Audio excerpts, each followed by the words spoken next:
अनेक शेतकऱ्यांच्या मनात प्रश्न राहतो की जमिनीची नांगरणी वखरणी न करता खरंच पिकाचं चांगलं उत्पादन मिळू शकतं का? तर याचं उत्तर आहे होय. परंतु हे समजण्यासाठी त्यामागचं विज्ञान पण आपल्याला समजून घ्यावं लागेल. शेतकरी बंधूंनो नमस्कार, मी संतोष वाळके, उपविभागीय कृषी अधिकारी वाशिम. जेव्हा आपण शून्य मशागत शेतीमध्ये टोकन यंत्रानं पेरणी करतो तेव्हा बियाण्याची उगवण तर उत्कृष्ट होतेच, शिवाय झाडांची योग्य संख्या योग्य अंतरावर राखल्या जात असल्यामुळे पिकाचं उत्पादन सुद्धा वाढतं.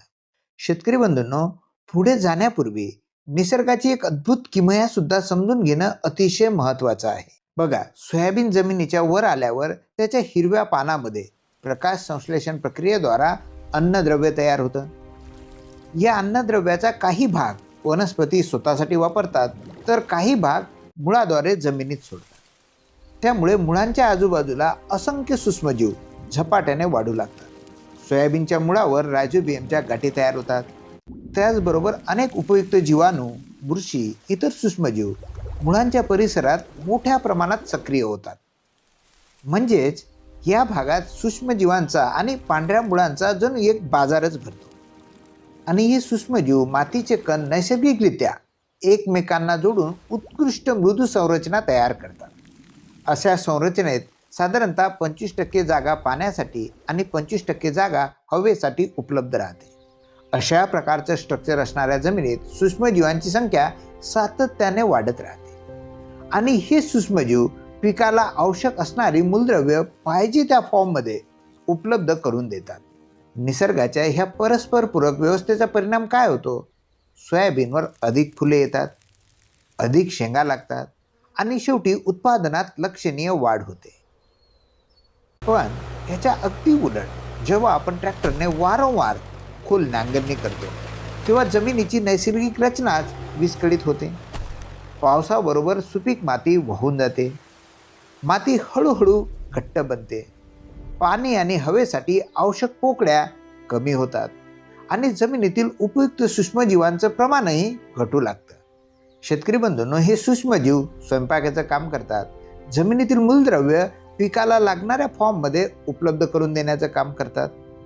म्हणूनच निर्जीव जमिनीत कितीही रासायनिक खत टाकलं तरी सुद्धा अपेक्षित उत्पादन मिळत नाही. यासाठीच आज काळाची गरज आहे. शून्य मशागत किंवा कमीत कमी मशागत या पद्धतीमध्ये आपण जमिनीची नांगरणी करत नाही. आधीच्या पिकाचे अवशेष, विशेषतः जमिनीखालील मुळे तशीच राहू देतो. यामुळे रायझोस्फिअर सुरक्षित राहतो, म्हणजे सूक्ष्मजीवांचं संपूर्ण घर अबाधित राहतं. पिकांचे अवशेष आणि सूक्ष्मजीव यांच्या संयुक्त परिणामामुळे जमिनीत सेंद्रिय कर्बाचं प्रमाण वाढतं, मातीची सुपीकता सुधारते आणि वर्षानुवर्ष उत्पादन क्षमताही वाढत जाते. आपण या शेतामध्ये स्पष्टपणे पाहू शकता की शून्य मशागत पद्धतीने घेतलेलं सोयाबीन आणि कपाशीचं पीक किती निरोगी, जोमदार आणि चांगलं दिसत आहे. आणि विशेष म्हणजे ही फक्त एका शेताची गोष्ट नाही आहे. ही शेती खर्च कमी करून, जमिनीचं आरोग्य सुधारून आणि पुढच्या पिढीसाठी सुपीक जमीन जपण्याची एक नवी दिशा आहे. माझं नाव रामेश्वर वसंतराव ठाकरे, राहणार कासोळा, तालुका मंगरुळपीर, जिल्हा वाशिम. मी 2023 पासून शून्य मशागत शेती करत आहो आणि मला उत्पन्नातनी कमीत कमी दीडीचा फरक पडला. आपलं नाव काय? मतीन अहमद शेख. तुम्हाला ही शेती आवडली का? हो, आवडली. हे आवडली आहे. कोणाची मोहताजी नाही आहे याच्यात. स्वतः काम करा आणि घरी जा. खर्च कमी होतोय आणि उत्पन्न जास्त होते.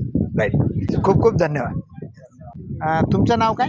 नाव व्यंकटेश पिसे, चांदेईवरून. तुम्ही आता जी ही शेती पाहिले, शून्य मशागत शेती, ज्याच्यामध्ये खर्च कमी आहे, उत्पादन मात्र जास्त आहे, तुम्हाला पाहून काय वाटलं? इथं काय दिसलं? मला असं वाटत आहे की कमी खर्चात जास्त उत्पादन.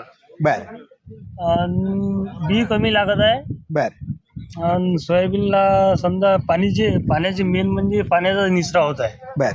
जे पहिले पूर्वी शेती करत होते लोक, ते समजा आपण तूर जळत होती, पाणी जिथं साचत होतं. आता बेट पाडल्यामुळे तुरी शेतामधून पूर्ण पाणी बाहेर निघत आहे. माझं नाव सय्यद कलंदर सय्यद अयूब आहे. मी राहणार कारंजा तालुक्यामध्ये शिलवाडा आहे आमचा गाव. और आमच्या इथे 50 एकर जमीन आहे माझी स्वतःची.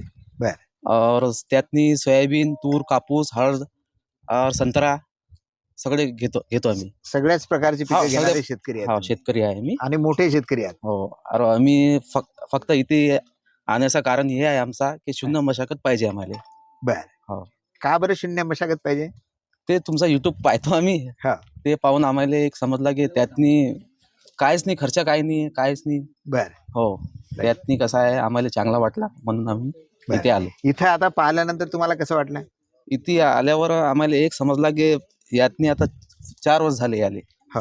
कापसीले. हो. तर त्यातनी काय शून्य मशागत झाली त्याची, बर, नांगरण्याने काहीच नाही. Right. हा, म्हणजे बगैर नांगरणी वखरणीचं पीक येते हे हो, तुम्हाला येते. हे पहिली तर समजलं गोष्ट हे आम्हाला. कळाले. हे समजलं म्हणजे आम्हाला. बऱ्याच जणांना असं वाटतं की जसं बी जमिनीत टाकावं लागते ना, हो, बी जमिनीत टाकलं तरच उगवते, उगवते, तसंच बऱ्याच जणांना असं वाटतं की नांगरलं नाही तर बीज उगवत नाही, उगत नाही. वखरलं नाही तर बीज उगवत नाही नाही. आणि पीक घेताच येत नाही. परंतु आपल्याला इथं दिसते की आता चांगल्या पद्धतीचं पीक पण आहे. हो. नमस्कार, मी इंदल नामदेव राठोड, राहणार कासोळा, तालुका मंगरुळपीर, जिल्हा वाशिम. माझ्याकडे 5 एकर शेत आहे आणि 1-2 गुंठे हळद बी लावलेले यावर्षी आणि सोयाबीन, तूर हे पीक घेतो आणि हरभरा बेडवर.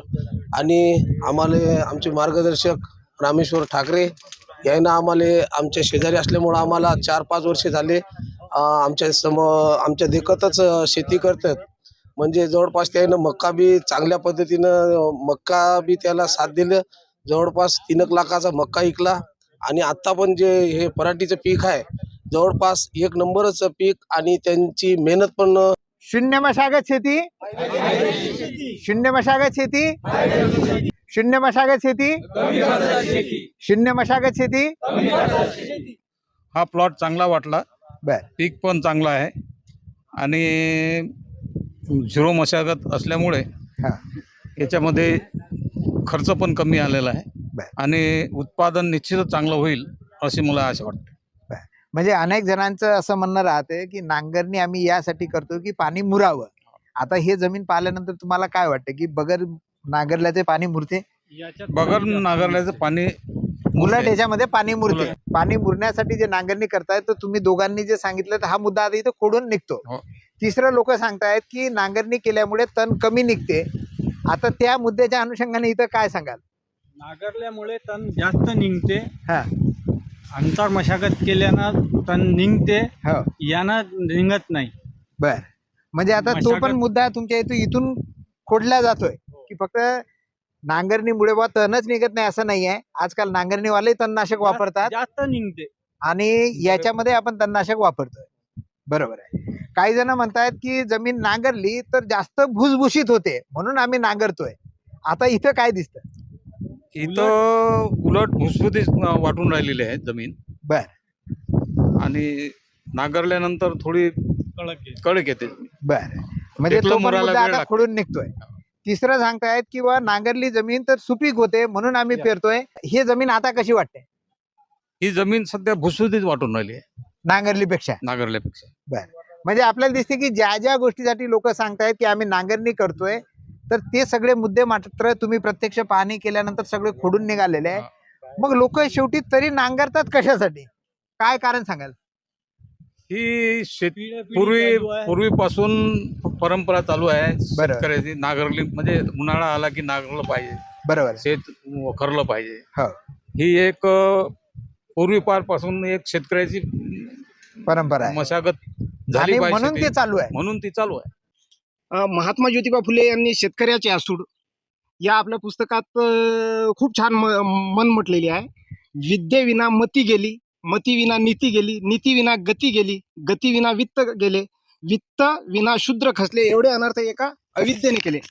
उलट आता हेच इथं शून्य मशागत शेतीमध्ये नांगरणीने खर्च वाढला, खर्चाविना नफा गेला, नफ्याविना भांडवल गेले, भांडवल विना शेती गेली, शेतीविना शेतकरी खसले, एवढे अनर्थ एका नांगरणीने केले. खूपच छान. म्हणजे हा खरोखर मोलाचा संदेश आहे. समजायला खूप कठीण आहे. खूप छान प्रकारे इथं सगळं विश्लेषण केलं कमी शब्दामध्ये. म्हणजे बऱ्याच जणांना वाटतं नांगरलं नाही तर बीज उगवत नाहीये. पण आता आपण या कपाशीच्या शेतामध्ये आहोत रामेश्वर भाऊ ठाकरेंच्या.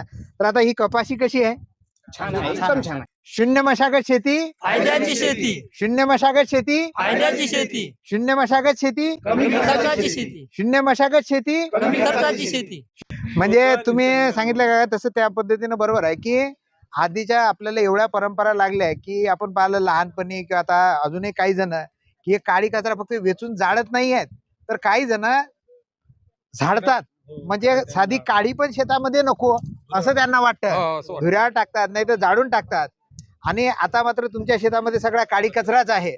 परंतु आपल्या आता शास्त्र आपल्याला सांगतं की हे काळी कचरा राहिल्यानं मात्र जीवाणूंना खाद्य भेटतं. जीवाणूंना जर खाद्य भेटलं तरच पिकांना अन्नद्रव्य भेटतात. अन्यथा कोणतंही रासायनिक खत म्हणजे साधं सोयाबीनला जर नत्र भेटायचं आहे तर नत्र खत हे सोयाबीन स्वतः घेऊ शकत नाही जोपर्यंत रायझोबियम जीवाणू त्याला नत्र देत नाहीये. म्हणजे आता इथं मात्र जीवाणू मोठ्या प्रमाणात आहेत आणि त्यामुळे आपल्याला दिसतं की पिकाला पाहिजे तेवढं अन्नद्रव्य पण इथं उपलब्ध होते आणि रघु सांगतात तसं उत्पादन पण जास्त होतं. जर तुम्हाला ही अशी शाश्वत आणि कमी खर्चाची शेती करायची असेल तर शून्य मशागत शेती म्हणजे नेमकं काय ते नक्की समजून घ्या आणि अनुभवातून तिचा स्वीकार करा.